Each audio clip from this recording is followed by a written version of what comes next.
사실 경기에 대한 전망이 제일 안 좋았던 건 2025년 올해였습니다. 큰 테마를 지금껏 이제 말씀을 드렸는데 조금 지금 현재 또 현안들이 또 있잖아요. 네. 미국 정부의 셧다운이라든지 관세 정책에 대한 어떤 연방 대법원의 판결을 앞두고 있는데 네. 그쪽 부분에 대해서도 뭐 어떤 시장 영향 요인을 좀 보고 본부장님 계실까요? 어떻게 보세요? 나눠서 볼 필요가 있는 것 같은데 셧다운 같은 경우는 이제 이미 최장 기간을 갱신을 했죠. 사실은 셧다운 자체에 대해서 큰 관심을 두고 있지는 않아요. 아시다시피 미국 경제에 있어서 최대 소비 시즌이 이제 추수감사절부터 블랙 프라이데이 요때인데 이게 올해는 이제 11월 16일 일주 좀 넘게 남았습니다. 추수감사절이. 네. 블랙 프라이데이도 뭐 11월 28일이면 얼마 안 남았거든요. 일단 그때까지 만일 셧다운이 이어진다라면은 네.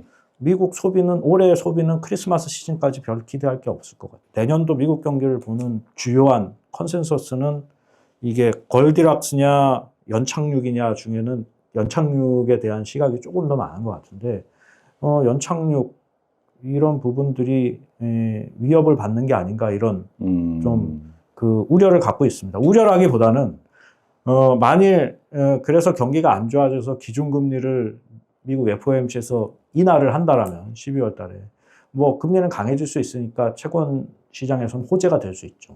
그러한 시장의 영향 요인 정도는 보고 있어요.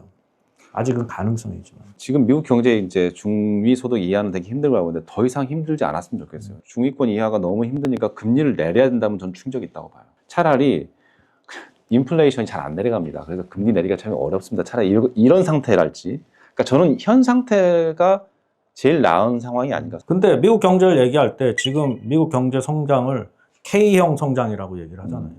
그러니까 고소득층들은 계속 좋아지고 말씀하신 중위소득 이하는 계속 안 좋아지는 네. 성장을 얘기를 하고 있거든요. 네. 근데 골디락스가 되려면은 사실 성장은 하되 물가 불안이 없는 아주 네. 건전한 성장을 네. 유지를 해야 된다라는 의미인데 결국은 K에서 이제 아랫부분을 이루는 이런 부분들이 네. 미국 셧다운, 정부 셧다운으로 조금 더 악영향을 받는 게 아닌가 그렇죠. 이런 우려를 갖고 저도 그건 걱정이에요. 뭐 그러니까 베이스를 이루는 국민들이 삶이 편안해야 되는데 내년 11월이 중간 선거잖아요. 예. 전 트럼프는 막 무대뽀 같아도 전 되게 계산적으로 잘한다고 봐요. 11월까지 이슈가 안 생기게 할 거고 이번에 몰래 WTO 분담금 안 내다가 냈더라고요, 미국이. 네. 몇 년 동안 안 내다가 밀린 거 다 냈대요.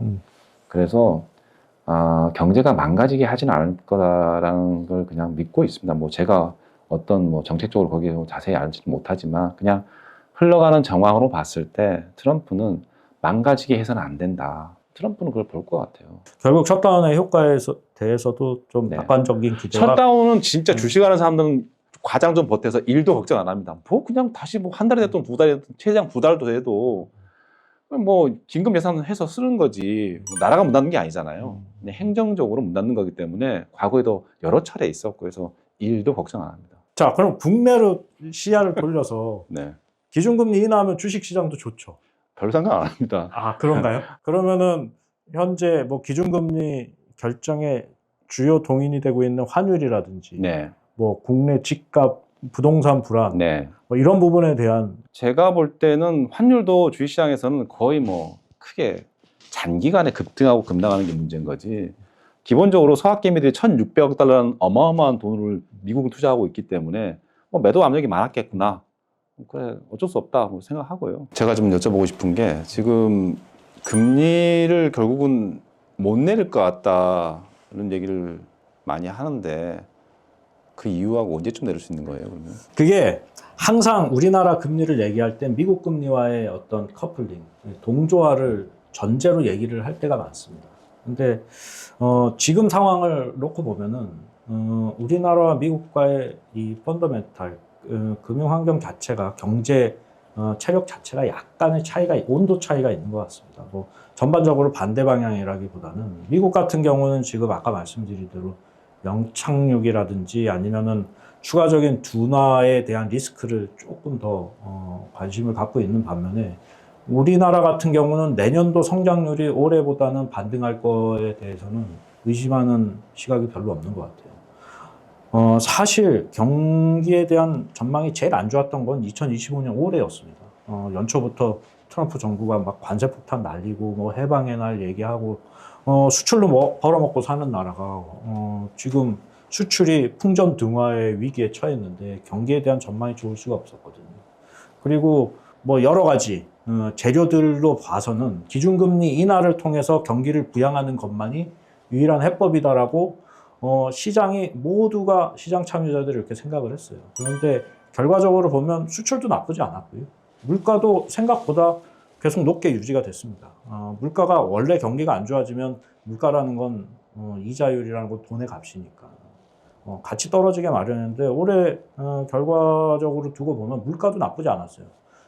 정부가 이 확장 재정을 통해서 재정 지출을 많이 늘렸고 그런 게 소비를 또 부양을 했던 부분도 있었고 그래서 내수라든지 수출이 모두가 좋았기 때문에 금리의 인하가 시장의 관심보다는 굉장히 좀 폭도 적었고 전망도 지금 상황에서 보면은 추가적인 인하에 대한 기대를 많이 줄인 측면이 있습니다. 그러면 앞으로는 그럼 어떻게 될 거냐?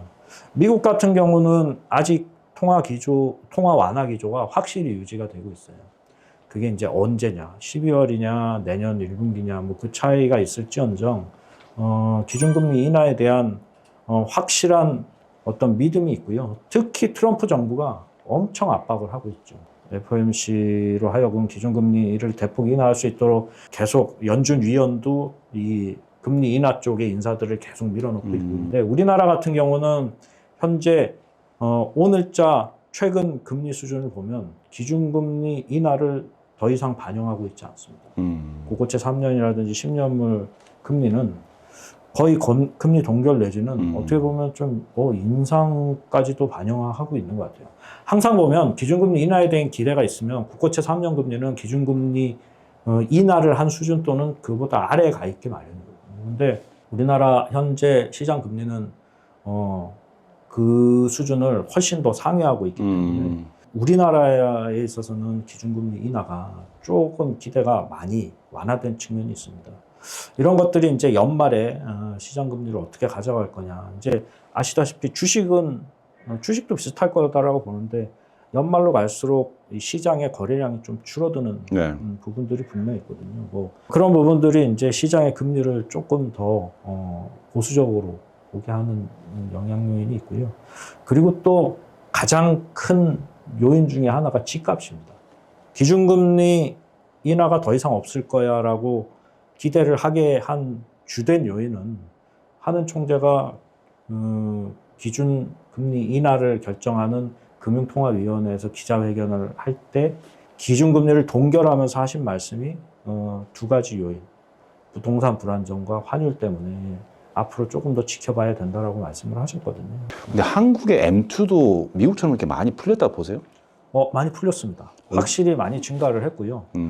화폐 유통 속도도 증가를 했고, 뭐 아까도 말씀드렸다시피 산수입니다. 추경을 통해서 민생회복 지원금 13조에서 맥스 20조까지 추가적으로 돈을 풀었는데 돈이 이제 한 바퀴 돌면서 신용 창조를 하죠. 하면서 이제 결국은 소비를 증가시키는 영향을 보이고요. 무시할 수 없는 게 한국에서도 이제 부의 효과라는 게 있죠. 그렇죠. 주식 가격, 자산 가격이 올라가면은 어떤 소비 심리라든지 소비 여력이 분명히 개선되는 거죠.